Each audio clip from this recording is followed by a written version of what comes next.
Welcome to a very special episode of App Stories, all about the MacStories 2022 Selects Awards. I'm John Voorhees, and with me is Federico Vitici. Hey, Federico. Hello, John. It's a very special day. It is. This is a big deal. This is our MacStories Selects Awards. It's also the final episode of the year for App Stories. What a way to close out the year, right? Absolutely. I love closing out the year this way because it gives us a chance to kind of look back and talk about some of the very best apps that we've tried over the course of the year. I should mention too, Federico, that this episode is brought to you by Collide, Revenue Cat, Pillow, and Masterclass. So, Federico, before we get started with everything today, I think what we need to do is mention our holiday break, because I said this is the last episode of the year. Yes. We will not be back with another episode of App Stories until January 8th and 9th. 8th for App Stories Plus subscribers, which you can always check out by going to appstories.plus to see what you get with that. Extended episodes that are delivered early, January 8th in this case. And then the regular episode, which will be out on January 9th. We also have a little hiatus going for both Club MacStories members and MacStories Unwind. Unwind is going to be back on Friday, January 13th. And for Club members, we've got an issue of MacStories Weekly coming out on the 23rd of December, and then we're taking 2 weeks off. But we will also have the monthly log for the month of December coming out towards the end of the year as well. So that kind of gives you the full calendar of what the time we're going to be taking off to just kind of recharge, spend some time with our families and friends. Yeah. But then we'll be hitting the ground running come January. Yes. And while we're at it, I guess we should also mention that we may be taking a break from creating content, at least for a few days. It's useful to recharge. But we will be hanging out on the internet, on Mastodon, instead of Twitter. Yes. We are also taking a break, a longer break, I think, from Twitter. Yes, more than just the holidays, I think. But more than just the holidays. But in case you missed the announcement on MacStories, you can find us on Mastodon now. Both John and I, and Sylvia and Alex, and the rest of the MacStories media accounts. And it's very easy to find us there. You just need to go to mastodon.macstories.net because we are hosting our own Mastodon server. So, it's really us. You can go there, you can find the local timeline and find us all posting things, or you could just open your Mastodon client of choice, whatever it is, or you can open the Mastodon web app and you hit the search field and you type, for example, at vitici@macstories.net or at johnvoorhees@macstories.net, and you can find us there, through search as well, thanks to the federated universe of Mastodon. And I just thought I'd mention that because that's where we will be hanging out through the holidays and later, posting things, and we're having lots of fun right now using Mastodon. Yeah, we are. It's like the entirety of the Apple tech universe picked up and walked out the door at Twitter all at once and found the bar down the street, which happens to be Mastodon. So we're all hanging out there and having a great time. This episode of App Stories is brought to you by Collide. Traditional endpoint security tools can make your workplace feel like a surveillance state, turning users and IT teams into adversaries, which ultimately will drive your employees to work on unsecured personal devices. It doesn't have to be that way.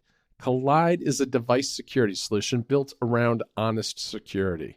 Their philosophy is that employees aren't your biggest security risk, they're your biggest allies, and your relationship with them should be based on transparency and informed consent. Collide works by notifying your employees of security issues via Slack, and giving them step-by-step instructions on how to resolve them themselves. For IT and security teams, Collide provides the right level of visibility for Mac, Windows, and Linux devices too.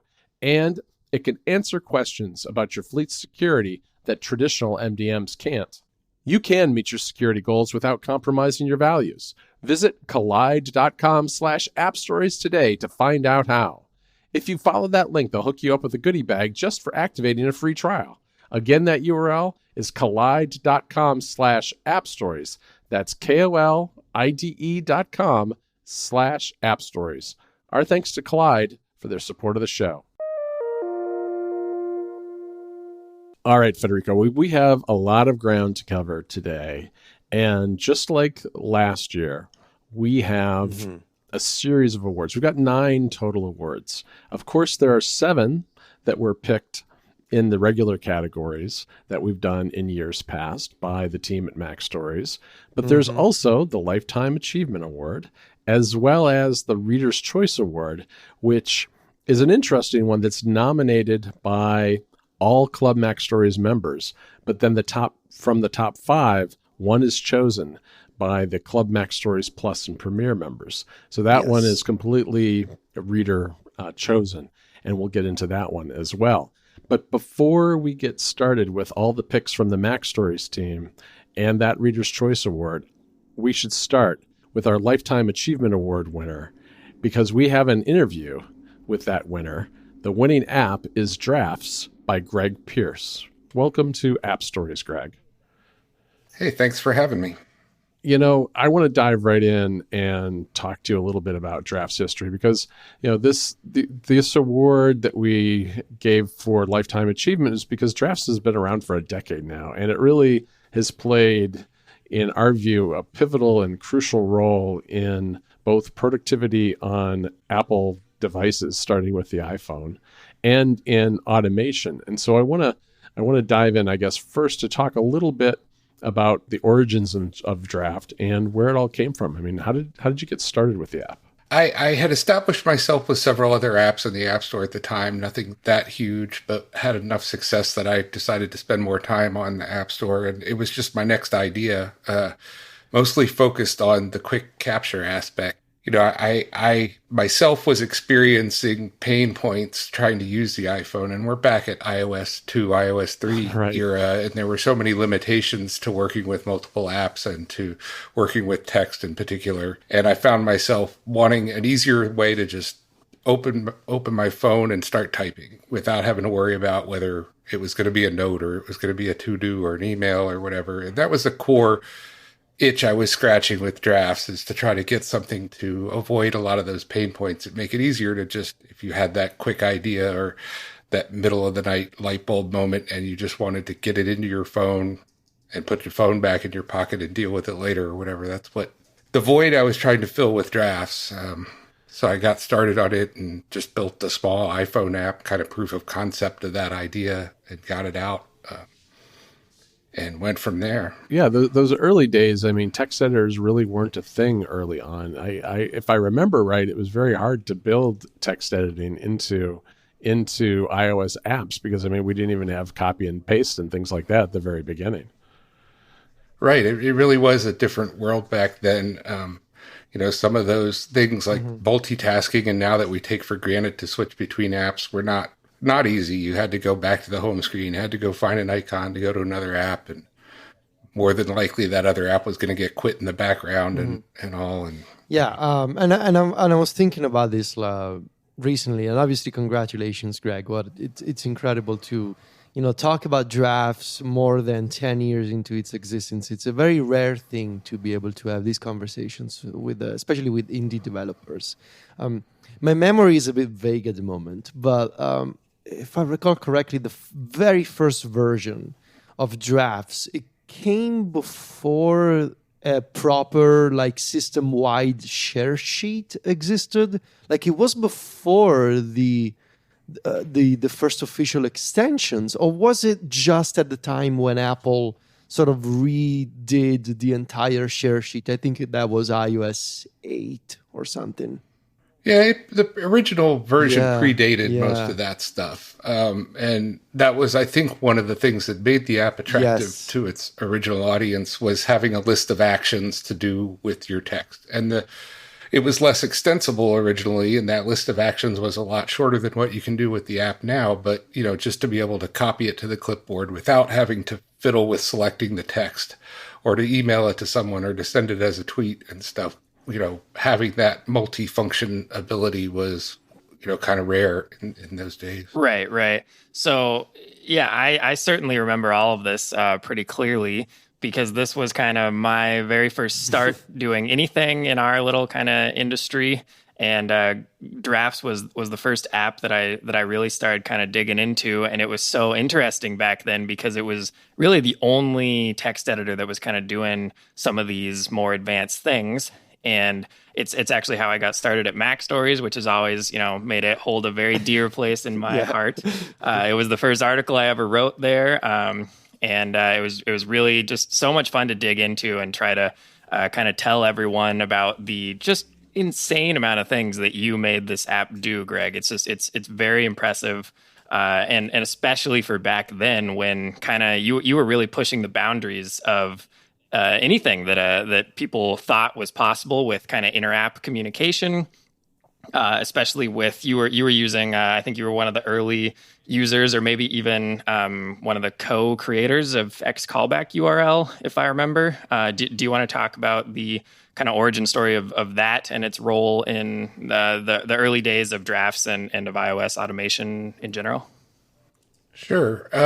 Xcallback URL came about slightly before Drafts, but about the same time I was working on it. I had a dictionary app out called Terminology, which I still maintain, don't do a lot with, but at the time, without the system share sheet and without some of those options, there was no easy way to look up a word from another app in my dictionary. You had to maybe copy the word if you could even select it in the app, and then quit and go find Terminology and look it up. And I was trying to find a way to provide services with Terminology to make that easier. There was no system dictionary at the time either. And I collaborated with Marco Arment, who at the time was doing Instapaper on that feature. And he had built in some of his own dictionary stuff, but was interested in integrating. So we worked together to take it not just from the URL where you could look something up or send a little bit of text to another app, but to be able to go back and forth. That was kind of the key aspect of Xcallback. So the original implementation of that in Instapaper and Terminology allowed you to select a word what you were reading, look it up in Terminology, and Terminology would provide you a button to go back to where you were in Instapaper. So it was kind of one of those first real smooth flows between two apps on iOS. And working on Drafts, it was obviously the next step for that kind of innovation in that space to try to provide more ways to take advantage of those URL schemes. And really writing the spec was just a way to promote that and help standardize it and get other apps to adopt it because, it would be more useful to everybody if more apps got on board. Right. And a lot of apps did get on board. And I think that is really one of the things that ultimately helped show Apple that automation on iOS devices was actually something that users wanted to do. And I sure played a role in eventually buying Shortcuts, which was, workflow at the time. And the question I guess I have about Xcallback URLs is there was a time, I guess, when I thought that maybe URL schemes were on the way out and that Xcallback URLs weren't going to be something that people use. And I think that it has diminished over time as Apple has adopted new ways to extend the system, whether it's through the share sheet or shortcuts or whatnot. But it actually has, URL schemes have really had a pretty long life and have proven resilient, I think. I mean, do you still see people using them a lot in Drafts? I do. And I think it's become less crucial as there has been other choices develop over the years, but they're still the best and most seamless way to kind of hand off stuff between apps on iOS, at least. And people have adopted them on the Mac as well, despite the fact that there are other tools there. And I think long term, there are challenges and deficiencies to URL schemes that make them less attractive compared to something like what is available with shortcuts. But we're still looking at an incomplete ecosystem on that side of the fence. Just to note the fact that the only way to launch a shortcut from anywhere other than shortcuts is via URL scheme. Yeah. Right. I think that they'll continue to fill in those gaps and there'll be less need, but URLs really aren't going anywhere for nothing else than deep linking that their original purpose, was for. So I want to talk about the evolution of Drafts through the years. Now, obviously, as you mentioned, you started as this idea of a simple scratch pad to jot down some text, and perform a quick action with it. That was before the share sheet, it was before extensions, it was before shortcuts. And over time, of course, I think one of the reasons why we are awarding drafts with the Lifetime Achievement Award is how you've been able to consistently follow the evolution of the platform. And so when it came time to work on the iPad and support, stuff like keyboard shortcuts and multiple windows, you were there. Siri integration, you were there. Extensions, widgets, and now lock screen widgets and the Apple Watch, like all these system technologies, you followed along, the rest of the platform. But Drafts itself, I think, it's in a different place today than where it was years ago when it started. And of course, I gotta believe that the switch to a subscription-based business model played a role in that. And I kind of wanted to hear from you, looking back, 10 years into its life. How do you think about the evolution of Drafts? I mean, I think there is an extent to which its evolution has reflected the evolution of the marketplace in general in the App Store and kind of what was needed. At the time it came out, novelty was more of a, aspect to it, that people were always looking for the new app that did something you couldn't do on the platform and all. And as things have matured, people have, I think, settled into more mature tools, and having that experience and the years of, time spent building this app for the platform makes it fit into more of those different workflows for people. And I think the original concept of Drafts is still true, and it's the way a lot of people use the app. But over time, I've also seen it as an opportunity to grow into other areas and maybe make Drafts kind of, I don't know if it's the silly putty of text apps or it's like the WD-40 of text apps or something, where it can just kind of fit in those gaps and smooth workflows or do something because of its flexibility as a platform that you can't quite do in other apps. Which is why I think you see a lot of people using it along with other apps. But the app was originally a paid upfront app. It moved to a subscription model after being reissued as a new SKU several times. And the subscription model really has changed the whole nature of the app. It provided the ability for me to work full time on the app, not just have it be a side project. And that allowed me to bring it to the Mac. That allowed me to continue to keep up the pace of development, and be on the cutting edge of what's available on the platform. And that, really changed the profile of what Drafts can be for people in their workflows. Yeah, that's awesome. It's been awesome to see how it has moved and evolved over the years.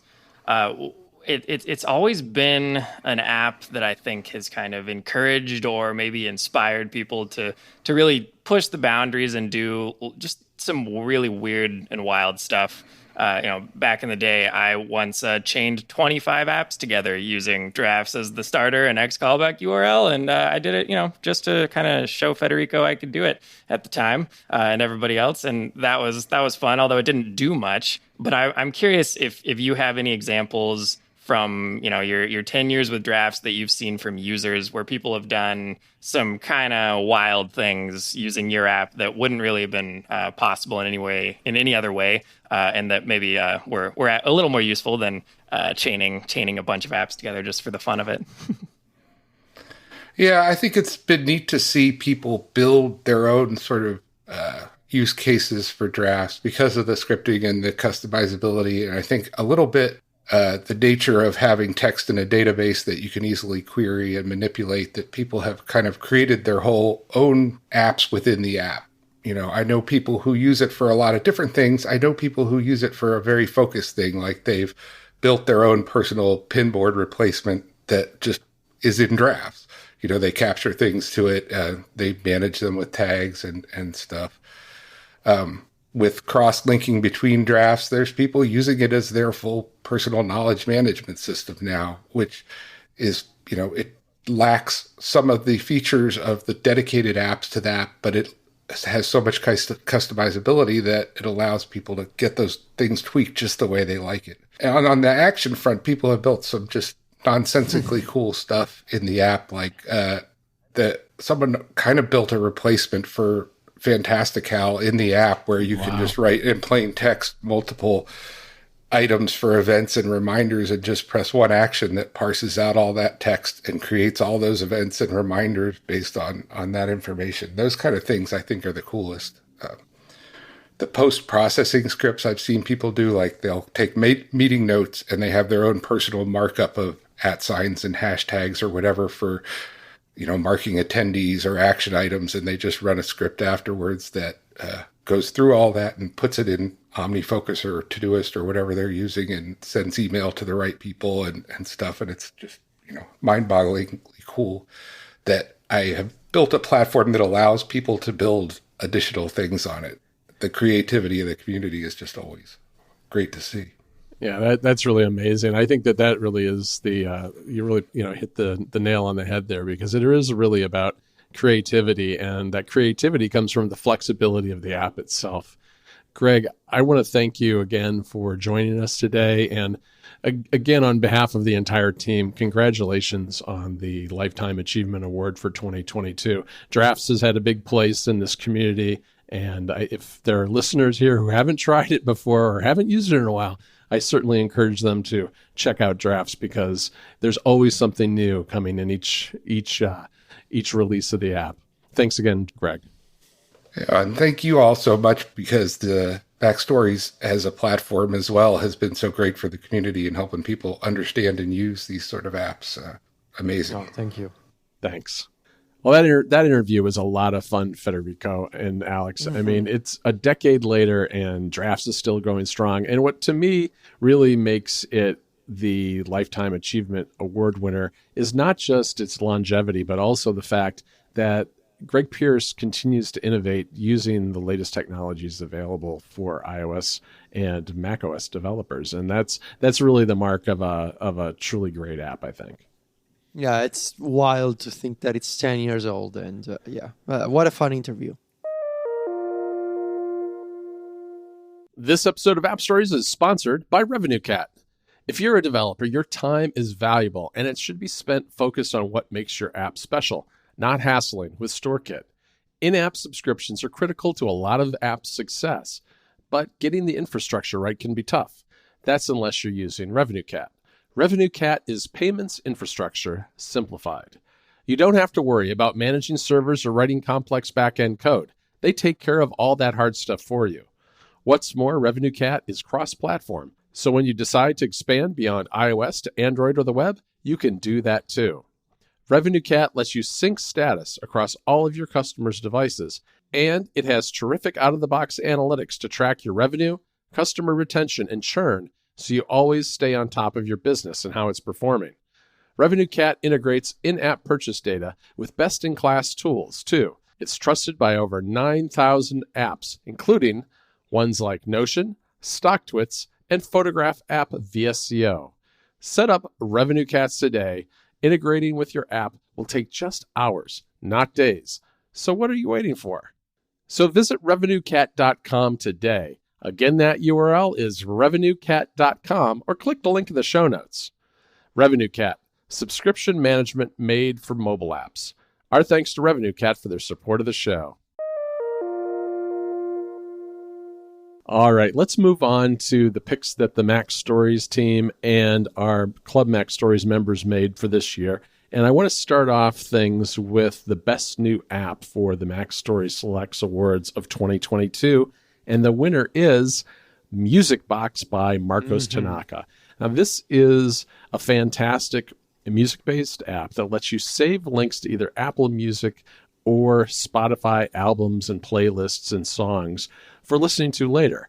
But what's unique about this app is not just that you're saving these links, but it's all the metadata that comes along with the links themselves. Because what that metadata allows you to do is slice and dice a long and big collection of links all sorts of different ways, including by using saved searches, which I think if you've listened to App Stories a few times, you probably know is one of mine and Federico's favorite features of all time is saved searches, and we'll never stop asking Apple to do it too. But Marcos, of course, has done it, and so you can go in and create a saved search that filters on all these different types of metadata, whether it's genre or the comments you may have added in the notes field or the year it was released or all sorts of different things, and create really complex searches that allow you to get through a very large collection of links that you've saved for later. And it's the flexibility of that really makes this app special, because, it's not just a long inbox that you have to go through and scroll through and find something to listen to. You can use it like that, and sometimes I do that. However, you can also do all sorts of interesting sub searches and filters that allow you to pull out exactly the type of music you're looking for at any one given time, which is, and it's made it an app that I've come back to time and again throughout the year, and why I think we were all in agreement that this app had to win the best new app of 2022. Yeah. And the runner-up in this category is Runestone. What can you tell us about that, Alex? Yeah, so Runestone came in earlier this year. Since its launch, it's been just a really nice, polished iPad-first editor. And we just haven't really seen too many editors come into the iPad category that can do code editing, basically. And Runestone is, it's not a full-featured IDE or anything like that, but it is a really, really nice, really fast kind of syntax highlighter for code, for Markdown, for, I think it's pretty flexible for all kinds of things. I believe they started with only a few languages, but are planning on building more in there. And it was just a kind of a surprise to see a new entry come into the potential category for code editing on the iPad, because we haven't really seen much of anything there in a long time. And I'm really excited to just see this app keep getting built out. Yeah. Congratulations to Simon Stovering for that runner-up position for Runestone, because it's a really neat app, great syntax highlighting, and can handle really big files too. All right, moving on to the best app update category. The winner is Audio Hijack 4 by Rogue Amoeba.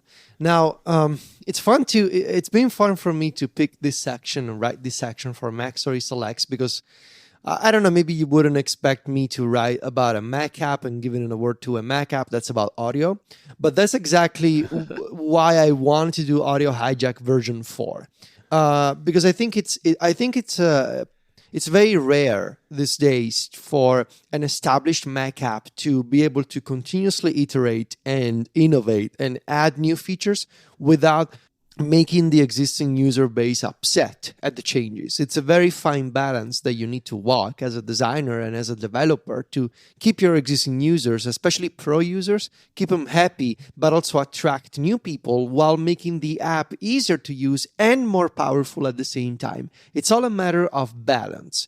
And I think Rogue Amoeba has done an excellent job in balancing all these different aspects in version 4 of Audio Hijack. There's a few things that I want to call out here. Obviously, the redesign. Audio Hijack looks better than before, cleaner, more intuitive, but it's got the same options and it's got the same features as before. In fact, it's got a lot more. But thanks to the new visual design and the new structure, they're all easier to find. So whether you need to inspect like the settings for a sessions or for a particular input block, those are easier to find and discover than before. But the main reason why I was pushing really strongly to pick Audio Hijack 4, and believe me, there was a conversation on this category, and ultimately the guys allowed me to have Audio Hijack as the winner here, is the automation, right? The automation features. Audio Hijack 4 comes with an extensive integration with JavaScript and some shortcuts actions. Ideally, I would have liked to see more shortcuts actions, and hopefully that integration will go deeper in the future. But for now, the custom JavaScript engine that's behind Audio Hijack has allowed me to build the automated podcast recording workflow that I always wanted to have. You can do things like, from JavaScript, access the properties of a session. So, for example, the session name, and you can pass that to a shortcut. Sure, it requires a bit of setup to get things going, but once you do, you unlock this incredible power in terms of passing metadata from a session that you are recording in Audio Hijack to whatever you want in Shortcuts. And so I was able to finally connect Audio Hijack and Timery, with Shortcuts acting as the glue in the middle, and JavaScript, of course, from the new automation feature of Audio Hijack 4. Just an excellent update all around, and I think a well-deserved award for a company that's been around for decades, and they continue to push out incredible updates year after year. Yeah, agreed. And I was actually a new user to Audio Hijack coming in this year. So I started with Audio Hijack 4, and it was really, really easy to get going on. And so that was good to see too, just coming in from a new user perspective, that they have a really nice onboarding flow and a really nice kind of getting started setup. And it's just, a really easy app to figure out, even though it's doing some super complex stuff. So that's awesome to see. Yeah. And the runner-up in this section, which I will mention too, is Spring 4. Now, it's kind of ironic to cover and to pick as a runner-up a Twitter client, given that we all abandoned Twitter for now. But I think, as I wrote in the story, I want to pick Spring 4 because, yes, for several months it became an excellent way to use Twitter, and also because it gives us a glimpse at the foundation of the spin-off that will come from Spring 4, which is Mona, the upcoming Mastodon client from the developer of Spring. So we are really excited about Mona. I think it's going to be one of the apps to keep an eye on in 2023. Alongside Ivory from Tapbots. If Mastodon clients are taking off in our community right now, and Mona from the foundation of Spring 4, which means incredible customization, keyboard shortcuts, multiple windows on iPad, all the features that made Spring 4 great for Twitter, I'm excited to see in Mona for Mastodon. So that's the best app update category. This episode of App Stories is brought to you by Pillow. More and more studies show that getting a great night's sleep can help improve your health and overall well-being in more ways than you can ever imagine. Pillow is a simple app that helps you become more aware of your sleep patterns and make informed decisions to help you improve your sleep quality. All you have to do is wear your Apple Watch while you sleep. Pillow takes care of everything else, tracking and analyzing your sleep automatically and giving you a full report in the morning. If you want to use Pillow with just an iPhone or an iPad, you can do that too with the press of a button. However, if you have an Apple Watch, you can also get important information about your heart rate trend, variability, heart rate dip, and blood oxygen levels for each sleep session. You can even record sounds like sleep talking, sleep apnea, snoring, and other noises that might be disturbing your night's rest. If your Apple Watch is a Series 6 or newer, Pillow will also display information about the intensity of those sounds and give you a rating of each exposure. Another valuable aspect of Pillow is helping you make informed decisions to improve your sleep. Pillow comes with a dedicated section where you can discover trends, get personalized insights, sleep tips, and easily compare your sleep metrics to your weight, steps, caffeine consumption, and other health metrics. If you want to wind down or relax before going to bed or listen to something all night long, Pillow comes with an expanding collection of sleep aid sounds, guided meditations, bedtime stories, and music produced specifically for sleep. Also, if you have a chance to take a nap during the day, which can help boost your focus, creativity, and overall well-being, you can do that too with Pillow's Power Nap mode. Pillow can even wake you up using your iPhone, Apple Watch, or iPad at the lightest possible sleep stage using its smart alarm feature. And, starting with watchOS 6, Pillow's battery consumption is minimal too. Last but not least, Pillow is very privacy-minded. All of your sleep and audio data is encrypted and stored on your device and in your iCloud storage account using end-to-end encryption. You don't need to register or create an account to use Pillow. You can use it totally anonymously, and it doesn't collect or send your personal data anywhere else. Pillow is free to download from the App Store and comes with a terrific set of free features that you can use every day. If you want to try Pillow's premium features, you can do that too, because there's an option to start a free 7-day trial. Just visit pillow.app to learn more and get started today. Again, that URL is pillow.app. Our thanks to Pillow for their support of the show. Moving on, best new feature, and I will go with this one as well, and then I'll leave the runner-up to John. The winner for best new feature is Marvis Pro and its customizable sections. We've been talking about Marvis for the entire year at MacStories, on the club, on MacStories. It's an incredible Apple Music client, and one of the key features of Marvis is the ability to create custom sections for whatever you want. Obviously, John and I, we are big fans of smart searches and saved views and, filtered views, call them whatever you want. But the idea being you can create a custom view based on filtering criteria for whatever you want.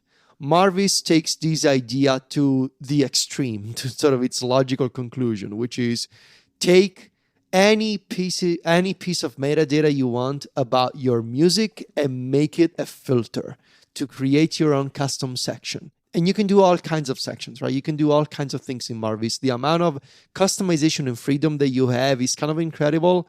Maybe a little bit daunting at first. It's why I think Marvis has a bit of a learning curve. But if you are the kind of person who listens to a lot of music and is into this idea of, let me create my custom front page for Apple Music, this is exactly what you're going to get from Marvis. In 2022, Marvis got even more filters for these custom sections. So in addition to filtering by, say, the name of a playlist or the release date, or, whether this song is in my library or not, or whether I played this album more than 10 times, like these are all filters that were already supported before. But in 2022, Marvis got the ability, got a bunch of abilities. One is you can now choose to show or hide these sections, whether it's a specific time of day or not. So you can have sections that appear at night and others in the morning and others in the afternoon and so forth. And also you can rename your sections also based on a metadata system. So you can rename your sections to show specific pieces of metadata from your library. You can use SF symbols. You can choose custom colors. You can do all kinds of things just for the title of a section, which is kind of ridiculous, but it totally works. So for all these reasons, we thought we've talked about Marvis at length for the entire year. The ability to create your own sections is incredible. It's why Marvis is the winner of the best new feature category for MacStories Selects 2022. Yeah, Marvis Pro is really, really a fantastic app. The runner-up for this category is Timery by Joe Hrabar. And Timery, it's the feature that won this award for Timery is its live activity. And, I covered a lot of live activities on the site this year. I had 2 big roundups of them.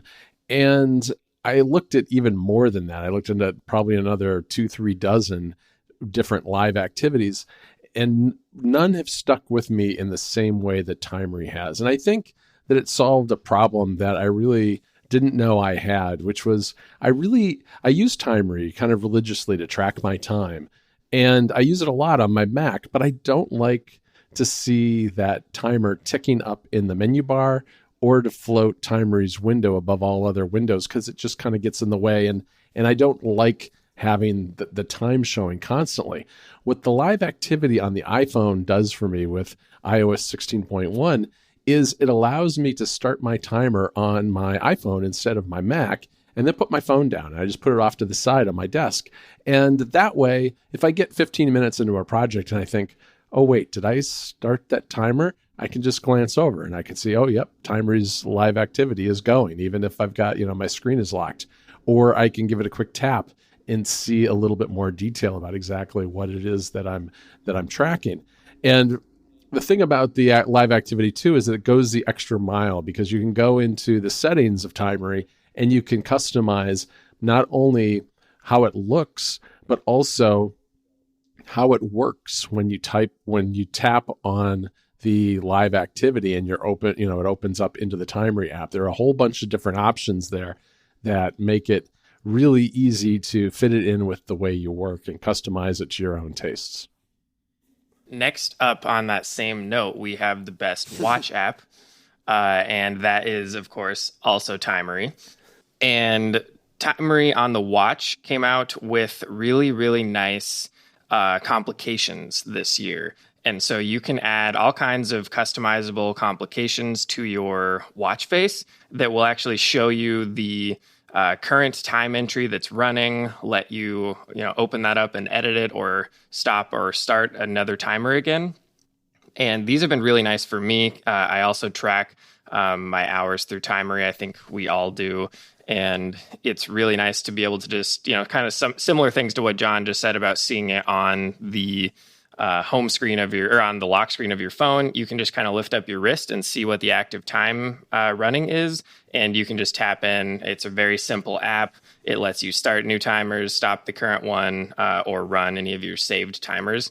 And, in the similar vein of watch apps that we've liked in recent years, it's just very simple, straightforward, gets done what you want done and does it in as few taps as possible. So great watch app coming out from Timery. All right. And next up, we have the award for the best Mac app.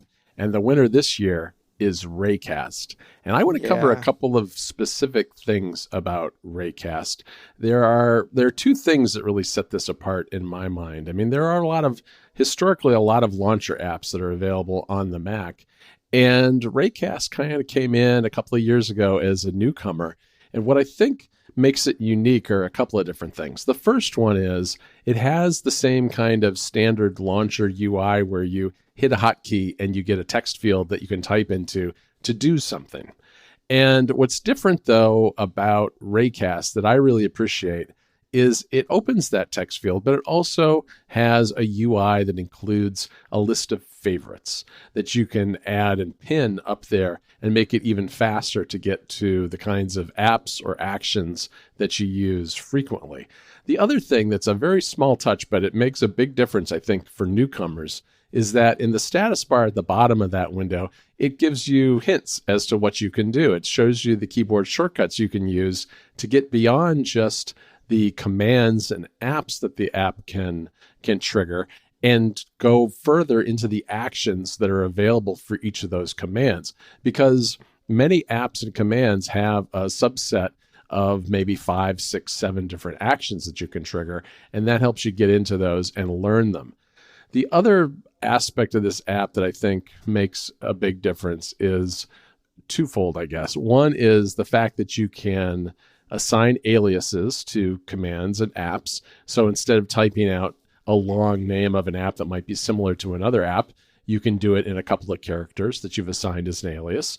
And you can assign global hotkeys, which means you can do things with Raycast without invoking its UI at all, which really speeds things up and makes the process of using the app a lot faster.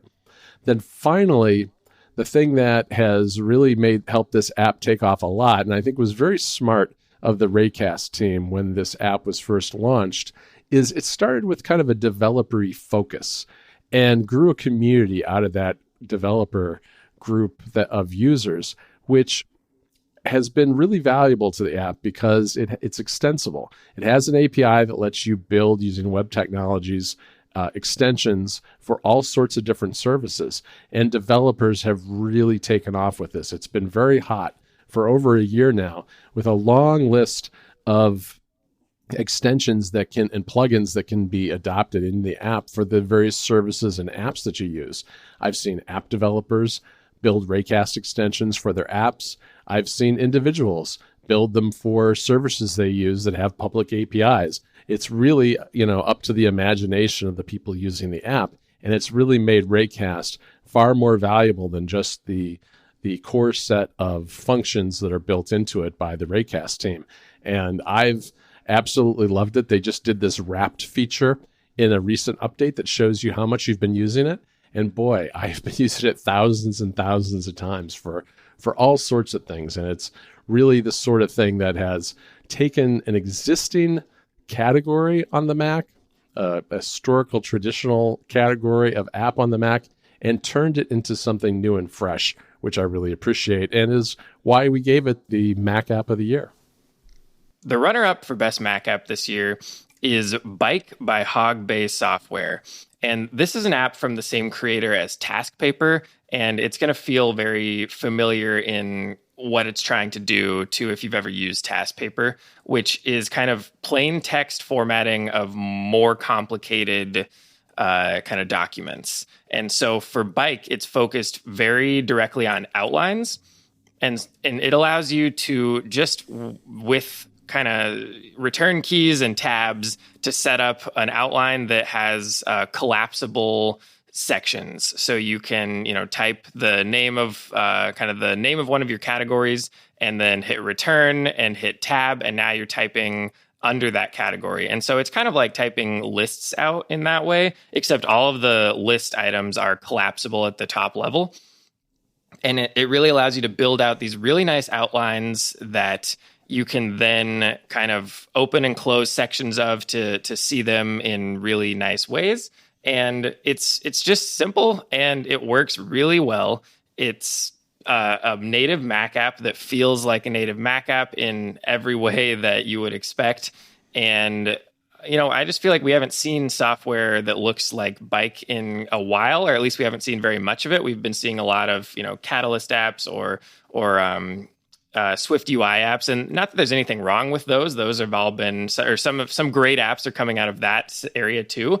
But it's nice to see that some people are still making kind of these classic feeling Mac apps. And this is a new one this year that I've been using quite a bit, and I really like it. Great. Yeah, this is a fantastic app. I wrote about it earlier in the year, and it is about, I think, the fastest possible way you can create an outline, which makes getting your ideas out of your head and organized really, really simple. For the 2022 Best Design Award winner this year, we have Pixelmator Photo. And you might say to yourself, but Sean, that came out in December 2021. And you know what? You would be right. But if you've been with us for all 5 of the MacStories Selects Awards, you would know that we start considering apps for the following year the minute we make the decision for the current year. So this app was the very first app that I wrote about after we did the MacStories Selects Awards last year. And what really struck me about it is the fact that it is able to do so much within the confines of both the iPhone and the iPad. There is a Mac app coming. It's not out yet, but the iPhone app in particular is really a lesson in fantastic design because the iPhone screen is really constrained, and editing photographs is easier on an iPad or a Mac where you've got a big screen and can see your photo and zoom in and you've just got more screen real estate to deal with. But the fact of the matter is that most of us take our photos on our iPhones, and a lot of times you just want to do some quick edits and then share your photo with someone. And that's what Pixelmator Photo lets you do on the iPhone. It does a really nice job of using the bottom of the screen as a tab bar or a place for controls that you can use to edit your photos. And then it uses the toolbar at the top with dedicated buttons for the most popular features. There's the ML Enhance button up there, which with one tap, you can get a kind of magic wand version of your photo. But then there are also modal buttons that put you in a new mode for cropping, for instance, or applying more fine-tuned edits, that sort of thing. And what it does then is puts those controls for each of those modes at the bottom of the screen in a way that I think is a really nice balance between showing you as much of your photo as it possibly can, because you're editing it after all, and you want to be able to see what you're doing, but also incorporating the full set of features that are available on that iPad app. And then on the iPad, if you're moving from the iPhone and the iPad, you'll find it very familiar because the same toolbar is at the top, same kind of controls are along the bottom. But for things like the fine-tuned settings, the fine-tuned adjustments to an image, those pop out as a panel from the right because you've got an iPad with a lot more screen real estate, and it makes it easier to access those toggles and sliders and adjust your photo that way if you've got a little more screen real estate to deal with. So, I mean, it's an app that I think Photography apps in general are very difficult design challenges for developers. And I think here, Pixelmator Photo has done one of the best jobs that I've ever seen, and certainly is my favorite of 2022, which is why we gave it the Best Design Award for the MacStories Selects Awards. And the runner-up in the Best Design category is Carrot Weather. We picked this one specifically for its iPad updates. Now, Carrot Weather, for the past few years, ever since Brian Mueller switched to the subscription-based business model, has always been all about customization and adding features, over time to let you personalize the experience of using Carrot Weather more and more. But what Brian did this year on iPad, I think it really deserves a special mention here. Now, on the iPad, you can use a 3-column layout. And each column can be customized with all these different modules, right? For different data sources, different data types that basically allow you to turn Carrot Weather on the iPad into this very sort of professional grade weather dashboard to give you all sorts of effectively widgets at a glance. And it really is an incredible design when you combine the multi-column layout with the customization for each column and the customization for each module in every column. It really is incredible, the degree of flexibility that you have in Carrot Weather now. And it can also be, honestly, it can be pretty much a time sink to just, open settings and start fiddling around with all this, kind of similar to Marvis, how you can, make a section here, make another section there, and then each section you can customize and you can be like, okay, but do I want this to be small or medium or large? How do I want to display this, changes in temperature? How do I want to visualize precipitation? Like all these sorts of things that you could do before, but now you can split in multiple columns and have multiple modules in each column on the iPad. Truly an incredible design, works beautifully on a big iPad Pro, but is also supported on other iPads. And it's kind of iPad first design that I still wish more developers would consider. So I was very happy to see Carrot Weather get like an iPad specific UI feature this year, and it's why we wanted to mention it here. Alex, why don't you tell us about this year's Reader's Choice Awards? But before you do, I just want to remind everyone that the way this works is in November, we asked our Club MacStories members to nominate their very favorite apps. And we got a very long list this year. And then we took them and we took the top 5, the ones got the 5 most nominations, and we submitted those to our Club MacStories Plus and Premier members to vote. And this year, the voting was closer than it's ever been. These apps were within single digits of each other, so it was a very close race as the votes came in. But at the end of the day, this year's winner was Carrot Weather. Alex, what can you tell us about Carrot Weather? Yeah, it was, I think, definitely the closest awards we've had so far. And it was really great, though, to see Carrot Weather come out on top because, we love Carrot Weather here. And I think our whole little community does. And in this year round, they created their whole new iPad app design, which Federico has talked about. And they've got a great watch app, which I believe has won our MacStories Selects Awards in the past.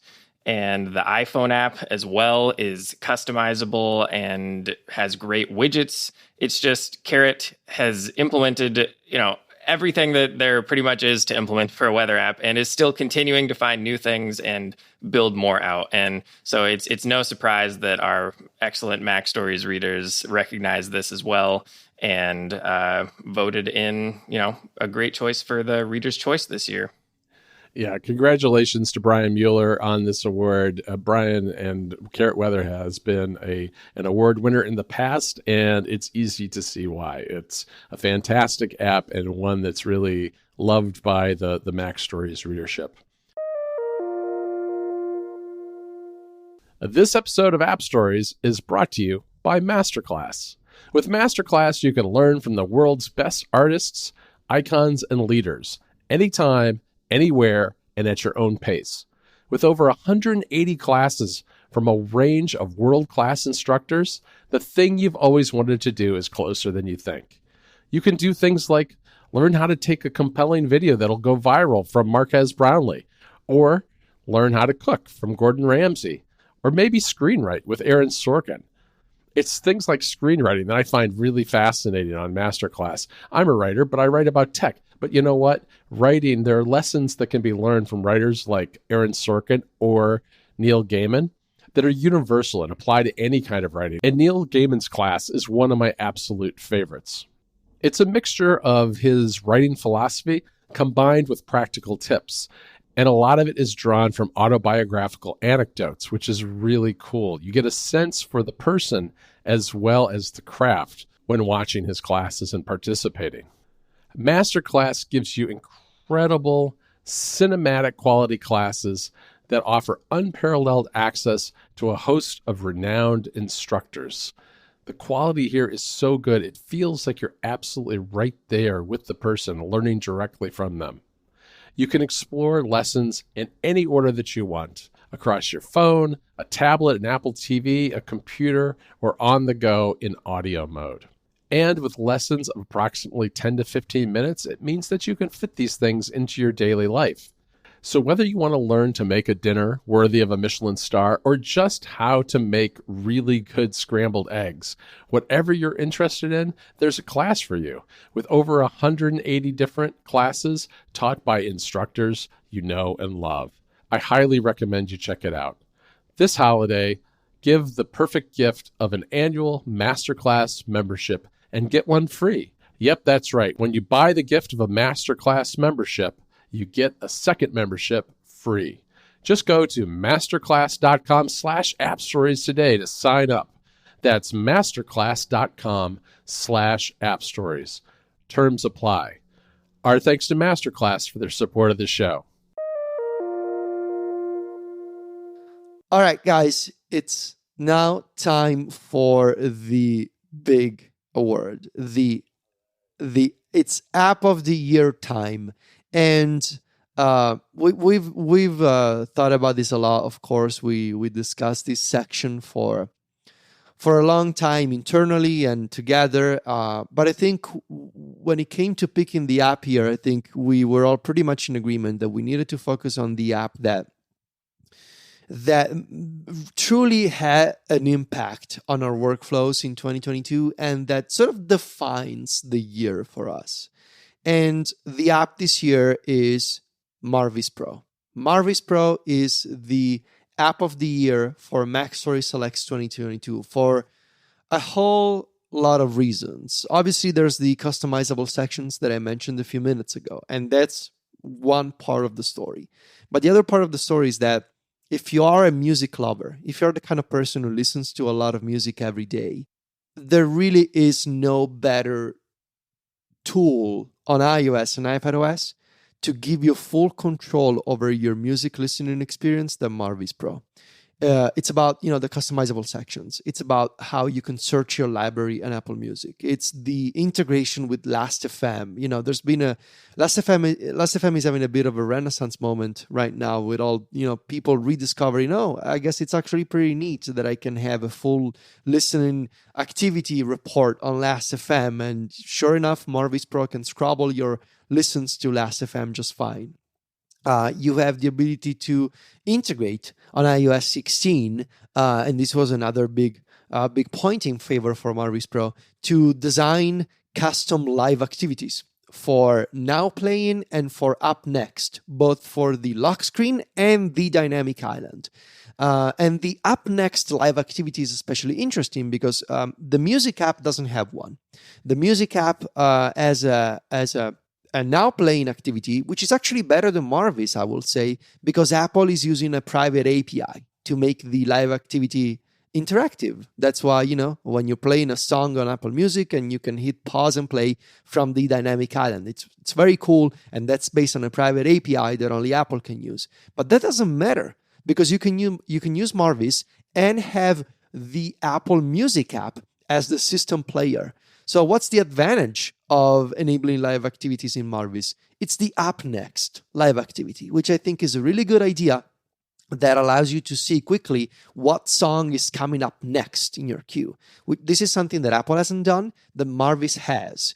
And it's not just that. You can, of course, customize that live activity. So you can choose which pieces of metadata you want to show in there. Something I did, for example, when I exit Marvis and I see this live activity for up next on my lock screen or in the island, when I press it, in addition to the standard metadata like title of the song and name of the artist coming up, I also added a play count. So I can see the song that is coming up next, how many times I played that song before, which is very cool. There's so many different features I can mention. The latest version on the App Store added the ability to have a quick action for songs. This is basically like an extra button that you can have displayed next to a song that can be perfect, for example, to quickly add with just one tap any song to a playlist. You can customize gestures. I have mine, for example, set to whenever I swipe on the mini player at the bottom of Marvis, it redirects me to the music app. You can customize the share menu. You can, of course, drag and drop the sections of the homepage in whatever order you prefer. You can use SF symbols to rename your sections. You can have lock screen widgets, also new in iOS 16. It's as I concluded in my story, this is the kind of app that it kind of feels impossible to think that it was made by a single person. But that's what it is. There are music players made by much bigger teams at bigger companies that are not even half as polished, visually speaking, and don't even have a third of the functionalities that Marvis has. And yet, this app is made by a single person. But mostly, this is the kind of app that, aside from the design and the features and all the options and the settings, the kind of things we love as nerds on this show specifically, the thing is there's something intangible about it. And that is, it makes us want to listen to music more. It makes us enjoy our music more. It's just a pleasure to use, to navigate, to discover, to rediscover your music, which is also, I know, something that John does. And so when you put all of these things together, it's a beautifully designed app. It's multi-platform. It's got all the latest iOS and iPadOS APIs. It's an app for music nerds. And it makes you feel a certain way when you use it.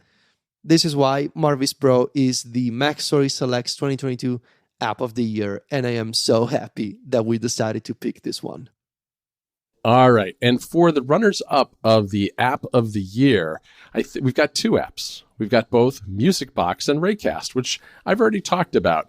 And so instead of going back over some of the features of those apps, I want to talk kind of big picture, why these apps are in here more than once in these awards this year. And I think it's because they really embody some of what we view to be the very best of the apps on the App Store. And by that, I mean, they have a lot in common for two very different apps. And that is, I think that they scale exceptionally well from simple use cases, like I described when I was talking about MusicBox, where you can just use it as an inbox for your music links and then delete them as you listen to them. Or you can use it as complexly as doing saved searches and using all sorts of tagging and rating and other kind of methods. And then Raycast, for its, as a launcher, you could just use it to launch the apps that you use. You can launch Mail, or you could launch, Notes, or whatever it happens to be. Or you can dig in deeper and start using it to kick off scripts or apply actions to various files or services and, use some of the extensions. I think it's that scalability from simple use cases to complex ones that really puts an app head and shoulders above other ones. But it goes, deeper than that too. I think with both of these apps, what you see is a real attention to detail and a lot of deep thinking about who the users for these types of tools are and what the best way to present that for them is. Because, MusicBox, as I said when I talked about it's organizing links, which on the surface of it seems really simple and straightforward, but It's really that metadata and the way the metadata can be used by the users that sets it apart from other more general use link saving tools that are out there, like maybe something like GoodLinks or AnyBox, for instance. And I think the same holds true for Raycast, with its focus, especially early on in the app's life, on developers who then have become some of the biggest advocates for the app, helping it spread not just through the developer community, but in a more broad-based way, making it a very power user-friendly tool for anybody who works on the Mac. So both of these are runners-up this year for our App of the Year. All right, well, that's it for today, folks. We're done for 2022. We will be back with another episode of App Stories on January 8th for App Stories Plus subscribers, and on January 9th for everybody else. I want to thank our sponsors for today's episode, and that is Collide, Revenue Cat, Pillow, and Masterclass. You can find all three of us on Mastodon and on Instagram. Alex is at alex@macstories.net. Federico is at Vitici at macstories.net, and I'm at John Voorhees at macstories.net on Mastodon. And we're also on Instagram, where Alex is at AJGuyot. That's AJGUYOT. Federico is at Vitici. That's VITICCI. And I'm at John Voorhees. JOHNVOORHWS. Talk to you soon, guys. See you, John. Ciao, John.